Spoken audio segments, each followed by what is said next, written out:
പുരുഷന്മാർ ജാഗ്രത, യുവാക്കൾ പ്രത്യേകം ജാഗ്രത. ഏത് മുജാഹിദ് പള്ളിയുടെ മുന്നിലൂടെ പോകുമ്പോൾ വല്ല പെണ്ണും അതിലേക്ക് ചാടി വീഴും കാത്തുള്ളി. അപ്പൊ ഒരു സ്വാഭാവിക സംശയം എന്താ, ബൈക്കിന്റെ പിന്നിലിരുന്നാൽ ബാലൻസ് ക്ലിയർ ആണെങ്കിൽ നമുക്കറിയാം, പുരുഷന്മാരായ നമുക്കാണ് ഈ സുഖാണ്, ഒരു കാലം അങ്ങോട്ട് ഒരു കാലം ഇങ്ങോട്ട് ഇട്ടിരുന്നാൽ സംഗതി ക്ലിയർ ആയി കിട്ടും അല്ലേ. അപ്പൊ സുഖമായിട്ട് ബാലൻസ്. പെണ്ണുങ്ങൾക്ക് അത്ര തന്നെ ഇരിക്കാൻ സുഖം കിട്ടൂലല്ലോ, നമ്മളെ മാതിരി പുരുഷന്മാരെ മാതിരി ഇരിക്കാൻ കഴിയില്ലല്ലോ.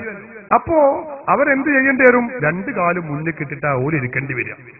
അങ്ങനെ ഇരിക്കുമ്പോ പിടുത്തം കിട്ടണമെങ്കിൽ മുന്നിലുള്ള ആളെ പിടിക്കേണ്ടി വരും അല്ലെ. നമുക്കറിയാം മുന്നിലുള്ള ആളാണെങ്കിൽ അവൻ അന്യ പുരുഷനാണ്, ആ പിടുത്തം വിരൽ തന്നെ എവിടെ നിങ്ങൾ ചിന്തിക്കും ചെയ്തോളി. ഏതാവട്ടെ, അങ്ങനെയാണ് ബൈക്കിന്റെ പിന്നിലെ പിടുത്തം വരിക. അപ്പൊ സ്വാഭാവികമായും അത് തൊടേണ്ടി വരും അന്യ പുരുഷനെ. അപ്പൊ അതിന് മുജാഹിദ് മൗലവിയുടെ ഫത്വ നേരത്തെ തന്നെ അഡ്വാൻസ് ആയിട്ട് ഒരു ഫത്വ അങ്ങോട്ട് ഇട്ടു കൊടുക്കുകയാണ്. എന്നാൽ സ്പർശനം ഒഴിവാക്കാൻ പരമാവധി ശ്രമിക്കേണ്ടതാണ്. പരമാവധി ശ്രമിക്കണം. പിന്നെ ബൈക്കല്ലേ, വല്ല കുണ്ടിലും കുഴിയിലോട് ചാടുമ്പോ അടക്കിയോടെ പിടിച്ചെന്നെ, അത് കാര്യാക്കണ്ട.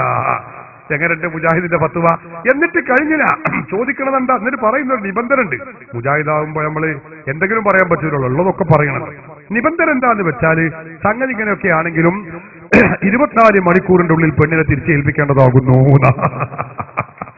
അതായത് ഒരു രാത്രിയും ഒരു പകലും ദീർഘമാവാത്ത യാത്ര നോക്കണം നിങ്ങൾ. അതിനെന്നെ 24 മണിക്കൂർ അറിയാം.